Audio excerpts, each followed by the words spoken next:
Our next team this evening comes to us from India, where women and girls are failing to reach their full potential in STEM, science, technology, engineering, and mathematics related careers. To tell us more about this problem and how to solve this critical issue, please welcome Teachers Resource Labs.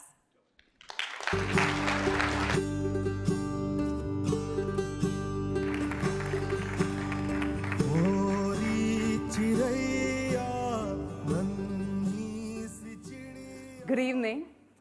Namaste. That's the way we put it. We're extremely happy to be here. It's been 3 days in the Bay Area, getting to hear a lot of success stories of Indian engineers, executives, who contributed to the big American dream, to the American economy. It gives us that immense pride of the potential of a country, the way it could contribute to a global dream. I'm here representing the millions of latent dream of girls back in their country who have big dreams, big potential to make. I'm Gayatri. I work with the Girls Education Program of CARE India, and I have my friend Vandana. We are here to share with you an inspirational story of Phulmati, the girl who inspired this innovation. She is Phulmati, a 9-year-old girl. 2 years back, when I was visiting one of the intervention districts, I met this girl. And I asked this girl, what do you want to become in your life? She quickly responded, I want to become computery. Very interesting answer. Then I asked, what do you mean by computery? And the girl told me, the girl who works on computer is computery. So Phulmati represents the dream that STEM would change their lives. Okay, the next question is, where does Phulmati go? She goes to the government upper primary school in her village. Zakia is a teacher. She clearly understands the dreams of Phulmati. The need to understand is she also needs to understand the needs of around 150 children in a school with just a meager budget of just $8 annual budget to arrange all teaching learning material for her children. The story of Zakia and Phulmati is just not unique to them. That's the story of millions of government schools in the country which actually operate with bare minimum resources. And when I say bare minimum, it's lack of, say, a scientific laboratory, library, ICT resources, which we would all think as prerequisite for any STEM learning. So what is the barrier which is impeding all these children not to actually able to realize their potential? Number one, lack of access to physical resources. Number two, teachers not being able to respond to them. When we say not able to respond to them, more comfortable with the rote way of going around it, because that's the way they have been taught. Number three, if you see, most important, the bigger shame that the community doesn't or the family doesn't believe girls can learn science and maths. So what is the solution? So Teacher Resource Laboratory tries to provide a solution at the village level addressing these three barriers. To put it in a nutshell, it tries to create an ecosystem at the village level, having in the teachers, the children, and most importantly, the community. It provides this kind of a physical space where every child figures out, yes, I can realize my dream through these resources. At the level of teachers, it gives them that confidence that I can make learning experiential. I can make it fun for my children to learn. I can just take the slow-cost teaching aids to my school and make things work for my children. At the level of children, what it does is give them that space to create, innovate, experiment. Give them that positive role modeling that women can pursue STEM careers. At the level of community, most importantly, when they see teachers and children responding, the belief that my girl can learn science and maths. That's the kind of feeling which a Teacher Resource Laboratory does.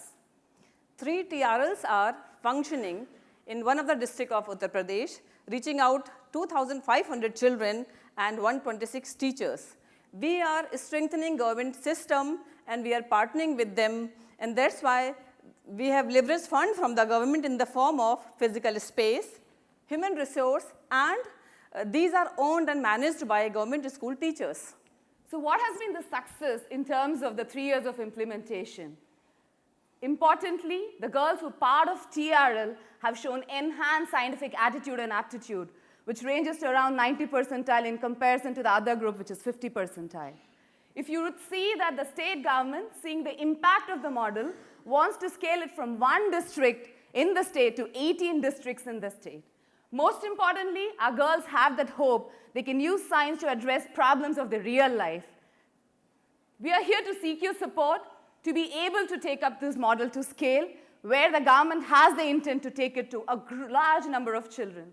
We've got 3 needs, diversified needs. Number 1 is to sustain what we do with a very meager investment of, say, $39,000, but has the potential to change lives of 7,500 children. Number 2, to be able to bring that match fund for the state so that the replication today is possible in 18 districts, but tomorrow to 75 districts of the state. Third, to be able to create that prototype just not only in one state of Uttar Pradesh, but to take it throughout the country, by demonstrating the model in other states. I just want to put one important global stats for your reflection. UNESCO says there are just only 3% girls globally who pursue STEM courses as they go higher up. And I believe if you really want to change those stats, we have a solution. And if there is a country that can actually do it, it's India, with 42% youth population of around 1.3 billion people. And we hope with all of us together, we would make this dream a true dream for all the girls back there. Thanks for hearing us, and Thank you. It's been wonderful just being here. Hi. Thank you so much for sharing that, and we hope to see the success of your program in the coming years and see how all of those girls become engineers, and hopefully some of them will be recruited to work for some of the companies represented here tonight. Fingers crossed. We hope this. I'd love to learn a little bit more on how, over the last 3 years, you've been tracking and measuring your impact, and what systems you have in place to do that right now, and how you're leveraging that data to help inform your future trajectory. It will be very, I think, do I answer? Yeah. It's very important because we understand we're not creating islands of excellence, and we want everything to be institutionalized within the system. So in India, the academic authority is called SCRT, which is State Council for Education, Research and Training. So what we did was we created an inventory, a scientific aptitude and attitude test, so that because as the global tools weren't relevant for our context, we wanted to make it relevant for them.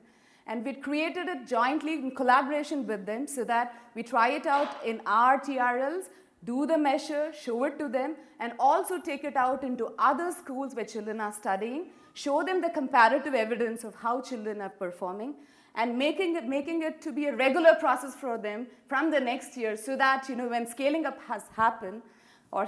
happens, it will be important for them to understand the measure of the success and the impact. Yeah. So for us, the measurement in terms of the children's learning around their scientific attitude and aptitude is equally important.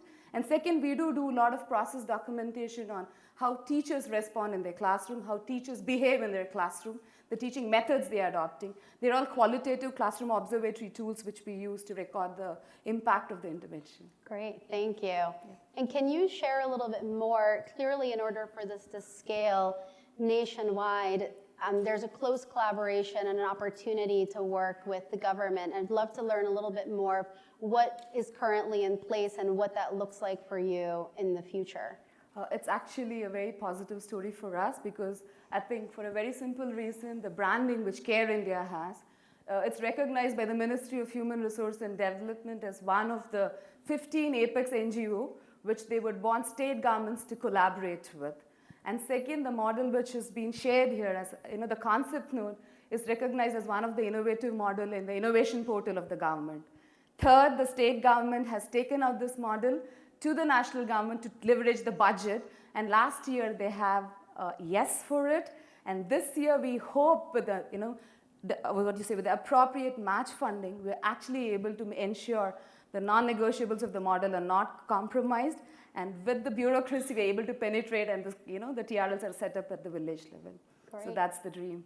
And then really quickly, beyond funding, what type of partnerships do you think would help you accelerate even faster? Thank you, because I really didn't have the time to tell people, but you gave me an opportunity to tell it to the people. We're actually looking here for positive role models for our girls, and we believe there could be no other better space than this space.